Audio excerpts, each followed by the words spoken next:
Okay, so if you notice the right hand side of this tire, the tread is much more worn away than the left hand side of this tire. And that is because my tire is not aligned. Well, the front's not aligned. And I noticed there's a whole bunch of scraping there. This is worn completely through the plastic here and up there. Little scraping there. So I think the main reason for that is because if you look on the top of the strut, you see this yellow squishy foam dampener thingy? It's supposed to be on top here, and it's not. And so then whenever I hit a bump, this metal slams the metal on top up there. And so it creates this really loud banging sound. But other than that, the spring is pretty compressed. And so when the tire's on, like, you don't even really have enough room to fit like one finger under here. And you're supposed to be able to fit, I think, 3. So that's probably contributing to why the tire is rubbing up on there, but that sucks. So I'm gonna get an alignment this week and swap these tires around, and hopefully that does not create much of a problem, because these friggin' things are expensive. The back ones look great though. Okay, so today I'm replacing these end links. Just go in there. There's a washer that holds that on. There was not a washer down there. And the bushings here I gotta replace, but I think I bought the wrong ones. So we'll see. So far this is coming off pretty easily. And yeah, you can see how worn that is. Okay, so wasn't really thinking straight. Jacked the other side of the car up. This was just putting a bunch of pressure because that side was down and this side was up, and so it was putting all this pressure on it. Anyways, doesn't matter. Jack both sides of the car up. So look at this. So there's the new one, but check this out. If the camera will autofocus. Damn it. Come on. Autofocus. Look at that. Now do you see that like worn away bit on the end there? It's like dug right into the metal. You see that? Isn't that nasty? That is very worn. And then there's a new one. Nice and pretty. So since I don't have proper like power tools or anything to make life easier, I found that just sticking the wrenches on the end of this and using a ratchet thing to tighten these is much easier. And yeah, went on nicely. Had to hammer this part in a bit. It didn't want to fit very well, so you just kind of hammer it, and yeah, it's going all right so far. And there you have it, side 1 complete, minus replacing that thing. But let's not worry about that right now. So there you go. It actually went on easy. It put a little bit of WD-40 on the end before I slid the bolt back in, and I found that the nut went on a lot easier. Don't forget to put the washer back in here. There's a washer. There was no washer on the bottom part. Yeah, that looks nice. It feels good. It's not loose or wobbling. Okay, now we're on passenger side. This side does not look as bad as the other one did. Okay, so here's the tools that you need. So ratchet, obviously, this is a number 9/16. That's a number 12. That's number 12. That just says 14 on it.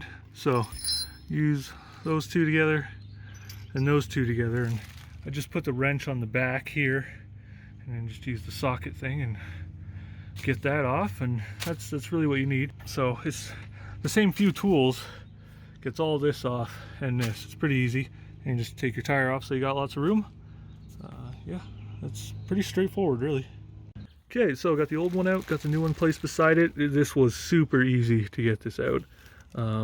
So one thing I noticed, I'll show you.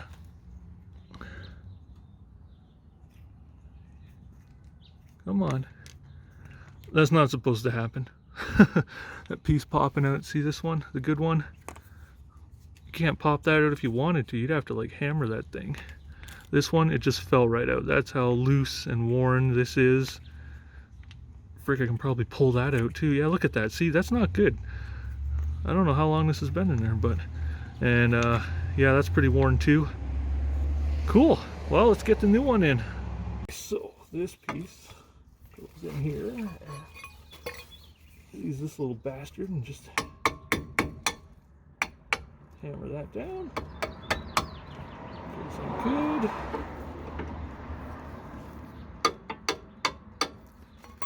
And there take short one goes on the bottom. Come on. Boom, see how easy that was, kids? You can do this all at home on your own. That one goes through there. I wish the rest of my life was this easy. Oh man,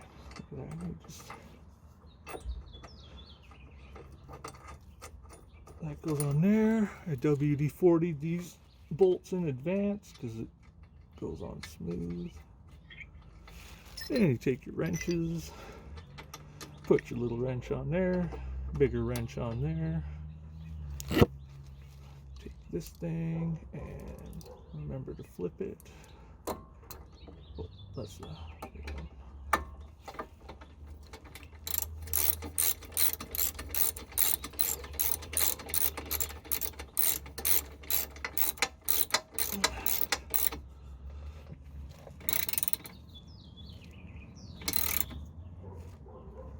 Oh yeah, that's nice and tight. That ain't going anywhere. Swap out that for that. And rinse and repeat.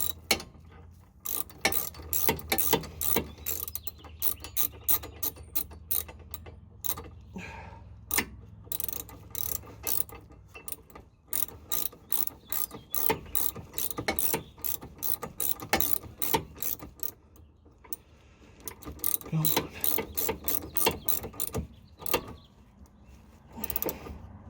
There, it's nice and snug. Not going anywhere.